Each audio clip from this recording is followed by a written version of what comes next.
Assalamualaikum warahmatullahi wabarakatuh. Halo semuanya, perkenalkan saya Aina Nurrahma dari Universitas Cyber Asia. Pada kesempatan kali ini, saya akan mempresentasikan mengenai pengolahan Big Data untuk peningkatan kinerja perusahaan. Topik ini sangat relevan di era digital saat ini, di mana data menjadi aset yang tak ternilai bagi setiap organisasi. Mari kita mulai. Mari kita mulai dengan memahami apa itu Big Data. Big Data bukan hanya sekedar data dalam jumlah besar. Ia memiliki 3 karakteristik utama yang sering disebut dengan 3V, volume, velocity, dan verity. Volume mengacu pada jumlah data yang sangat besar. Kemudian velocity adalah kecepatan di mana data dihasilkan, dikumpulkan, dan juga perlu diproses. Sementara itu, variety menunjukkan keragaman jenis data, mulai dari data terstruktur seperti database hingga data tidak terstruktur seperti teks, gambar, video, atau data sensor. Dalam konteks bisnis, pengolahan big data ini menjadi sangat krusial. Kenapa?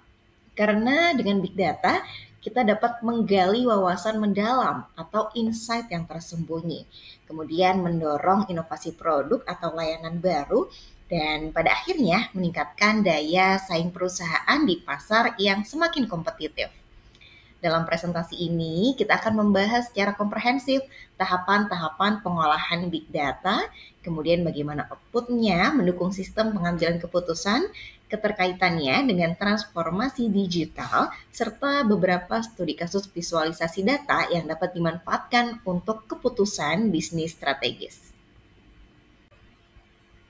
Untuk mencapai peningkatan kinerja perusahaan, pengolahan big data melewati serangkaian tahapan yang sistematis.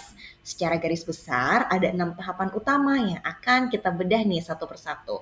Yang pertama, akuisisi data. Kemudian, pemrosesan data. Kemudian, penyimpanan data.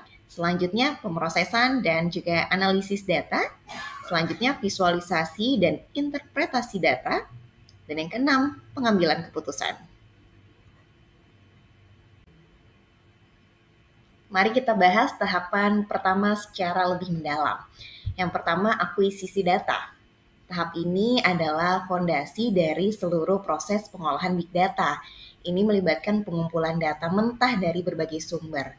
Sumber data bisa sangat beragam, mulai dari sumber internal perusahaan seperti sistem CRM, Customer Relationship Management, dan juga ERP, Enterprise Resource Planning, hingga sumber eksternal seperti media sosial, kemudian juga sensor Internet of Things. Kemudian juga ada weblogs dan juga data pasar.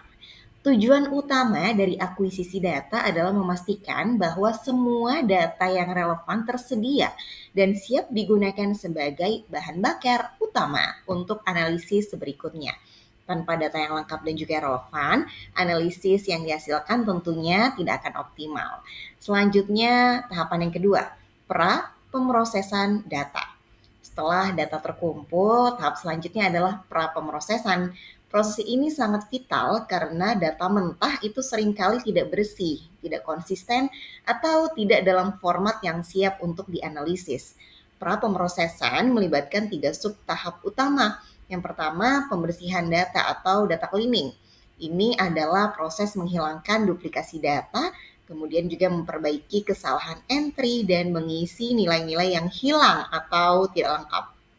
Bayangkan data pelanggan dengan nama atau alamat yang salah. Tanpa pembersihan, analisis akan bias tentunya. Kemudian selanjutnya transformasi data. Pada tahap ini, format data diubah nih agar sesuai untuk analisis. Misalnya, mengubah unit pengukuran atau menggabungkan beberapa kolom menjadi satu. Kemudian reduksi data. Tujuannya adalah untuk mengurangi volume data tanpa menghilangkan informasi penting atau informasi yang esensial.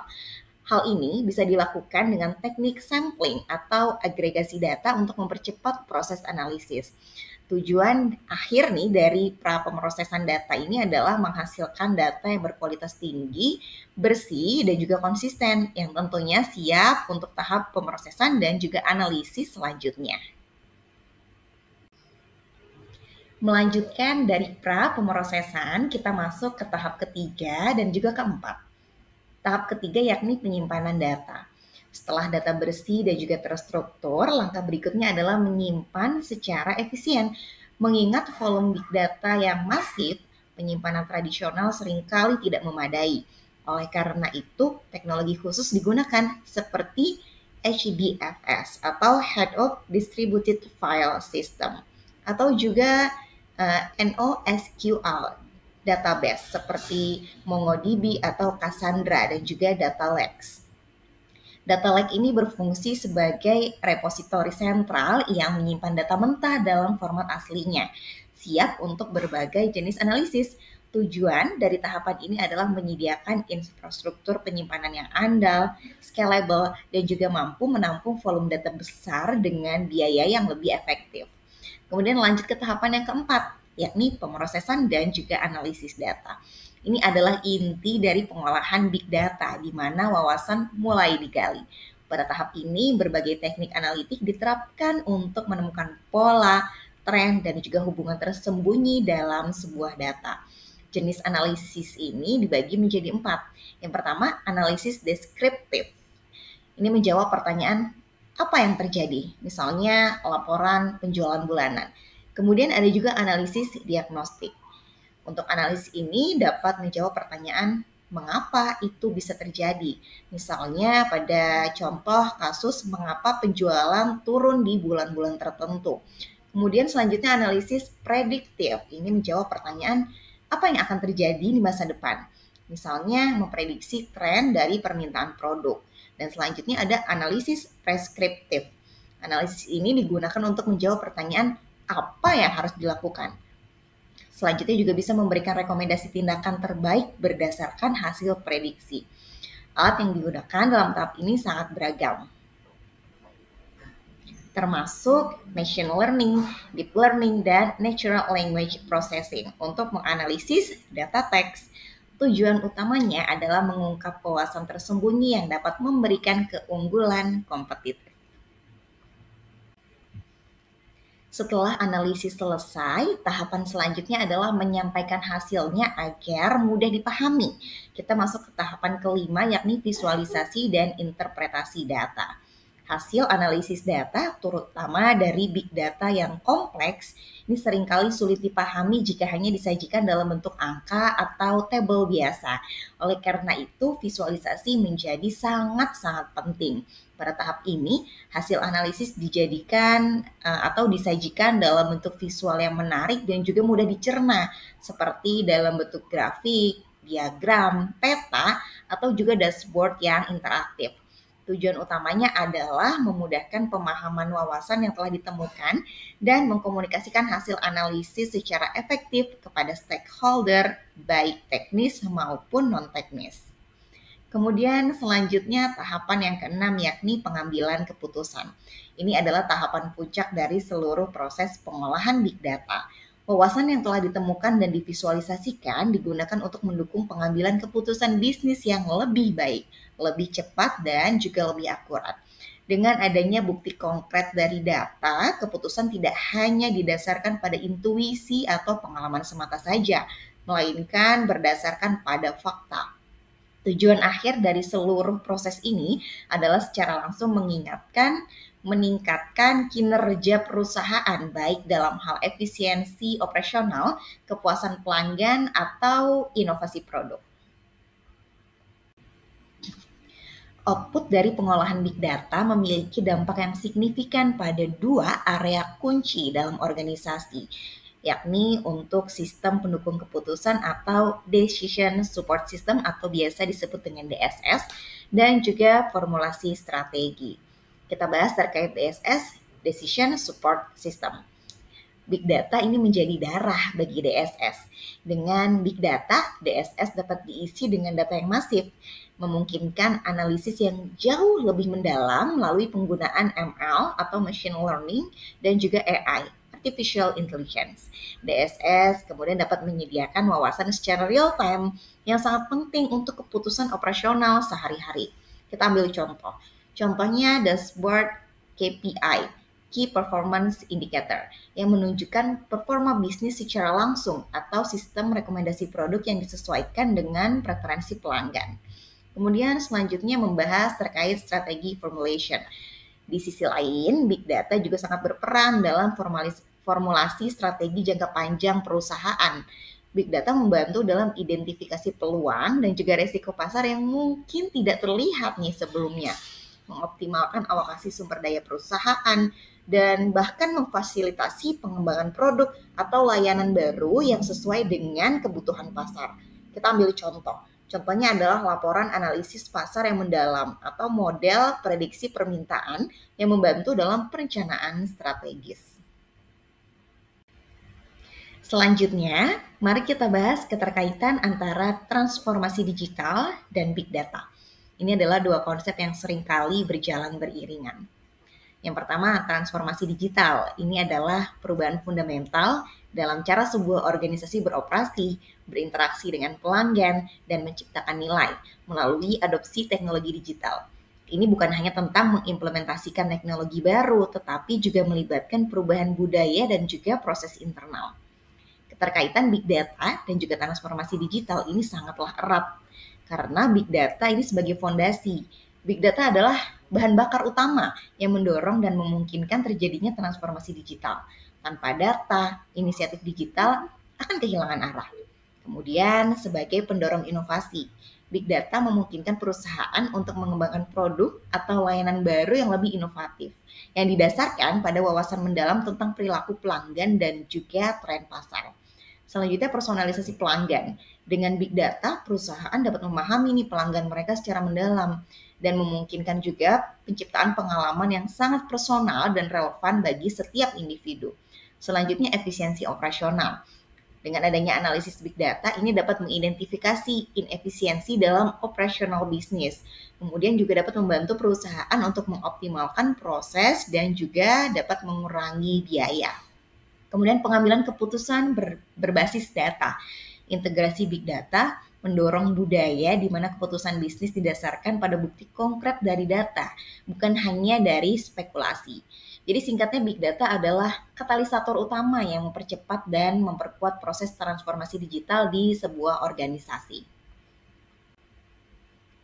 Integrasi big data dan transformasi digital ini membawa sejumlah manfaat signifikan bagi perusahaan. Yang pertama diantaranya peningkatan produktivitas dan juga efisiensi. Dengan wawasan data, proses bisnis dapat dioptimalkan dan sumber daya ini dapat lebih efisien. Kemudian peningkatan pengalaman pelanggan, personalisasi dan pemahaman mendalam tentang pelanggan ini menghasilkan pengalaman yang lebih baik dan meningkatkan loyalitas. Kemudian juga penciptaan model bisnis yang baru. Big data membuka peluang untuk mengembangkan model bisnis inovatif yang sebelumnya mungkin tidak terpikirkan. Kemudian pengurangan resiko. Analisis prediktif ini membantu mengidentifikasi potensi resiko lebih awal, memungkinkan mitigasi yang proaktif, dan keunggulan kompetitif berkelanjutan. Dengan keputusan berbasis data dan inovasi yang didorong oleh big data, perusahaan dapat mempertahankan keunggulannya di pasar. Nah, manfaat-manfaat ini menunjukkan betapa krusialnya sinergi antara big data dan juga transformasi digital. Selanjutnya, saya akan sampaikan contoh nyata dari kekuatan visualisasi data. Mari kita lihat website Our World in Data. Our World in Data ini adalah publikasi ilmiah online yang menyediakan visualisasi data interaktif mengenai berbagai isu global, seperti contohnya ada beberapa topik di sana. Ada topik terkait kesehatan, lingkungan, pembangunan ekonomi, dan masih banyak lagi topiknya yang disediakan. Situs ini memiliki misi untuk membuat data dan penelitian ini tersedia dan juga mudah dipahami sehingga kita dapat membuat kemajuan dalam mengatasi masalah-masalah besar yang ada di dunia. Sebagai contoh, dapat dilihat di sini bahwa pada website ini menyediakan berbagai macam data, berbagai ribuan grafik chart yang mencakup ratusan-ratusan topik dan semuanya ini bersifat open access serta open source. Ini menunjukkan bagaimana data yang kompleks dapat disajikan secara sederhana dan interaktif untuk edukasi publik dan pengambilan keputusan yang lebih baik. Dapat dilihat salah satu screenshot atau tampilan dari website Our World in Data. Kita lihat pada website ini memiliki katalog data yang sangat lengkap, di mana pengguna dapat menjelajahi berbagai topik dan menemukan data yang relevan dengan kebutuhan mereka.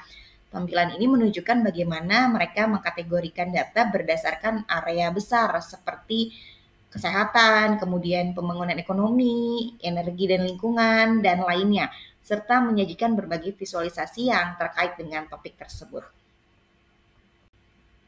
Dapat kita lihat salah satu contoh visualisasi data yang sangat relevan nih di Our World in Data adalah grafik tren vaksinasi COVID-19. Grafik ini menunjukkan jumlah dosis vaksin COVID-19 harian yang diberikan per juta orang di berbagai negara.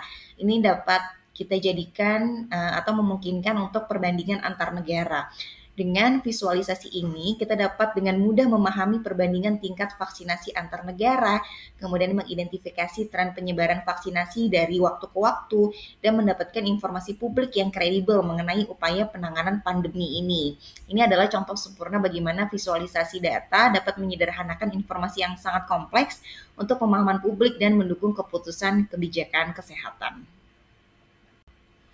Selanjutnya ini contoh lain dari website Our World in Data yang menunjukkan peta dunia interaktif dengan data yang berbeda, seperti perkiraan kematian selama COVID-19.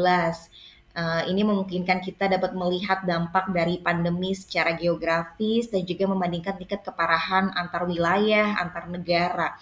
Visualisasi seperti ini sangat membantu dalam menganalisis dan memahami situasi yang terjadi secara global. Kemudian kita lihat contoh selanjutnya, yakni visualisasi data dari grafik emisi karbon dioksida per kapita. Kita lihat untuk visualisasi ini menyajikan peta dunia interaktif yang menunjukkan tingkat emisi karbon dioksida per negara dari waktu ke waktu. Dapat kita lihat nih tren historis emisi gas rumah kaca dan membandingkannya antar negara. Visualisasi ini sangat penting dalam meningkatkan kesadaran lingkungan global. Ini juga mendukung formulasi kebijakan iklim yang berbasis data dan memungkinkan perbandingan historis dampak emisi dari berbagai negara. Ini menunjukkan bagaimana data ini dapat digunakan untuk isu-isu berkelanjutan dan juga kebijakan publik. Sama seperti sebelumnya, pada slide ini menunjukkan bagaimana kita bisa memilih negara secara spesifik.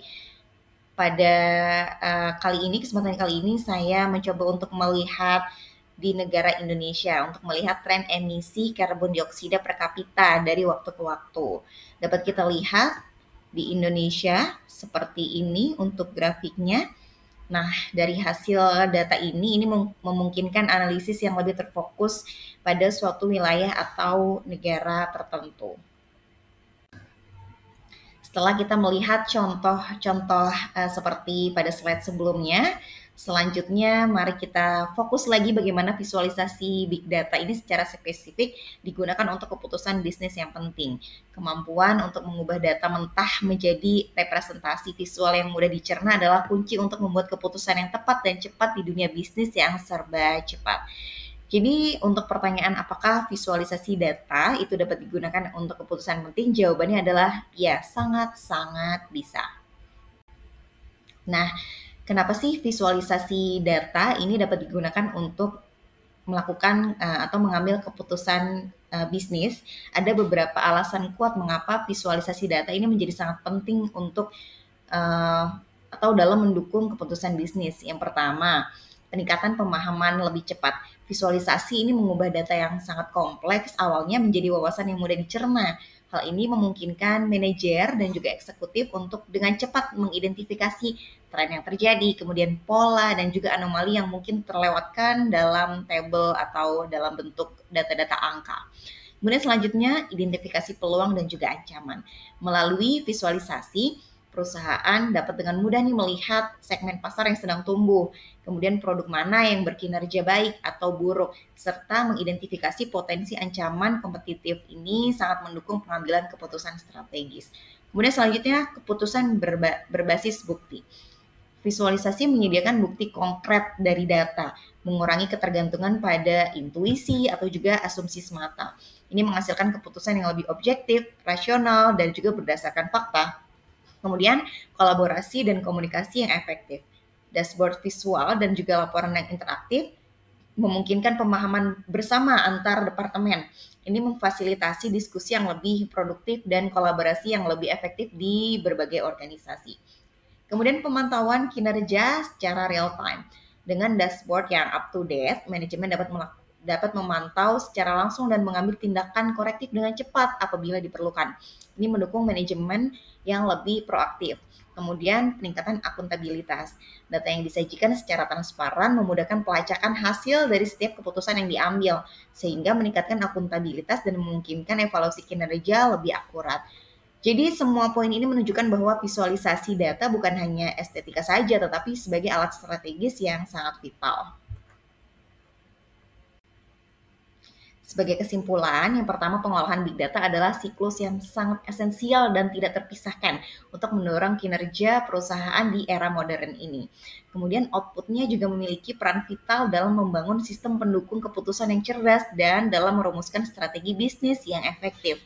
Selanjutnya, big data dan juga transformasi digital adalah dua sisi mata uang yang saling menguatkan. Big data adalah enabler utama transformasi digital. Kemudian, visualisasi data adalah kunci untuk menerjemahkan kompleksitas big data menjadi wawasan yang mudah dipahami dan pada akhirnya menjadi keputusan bisnis yang berdampak dan juga tepat sasaran.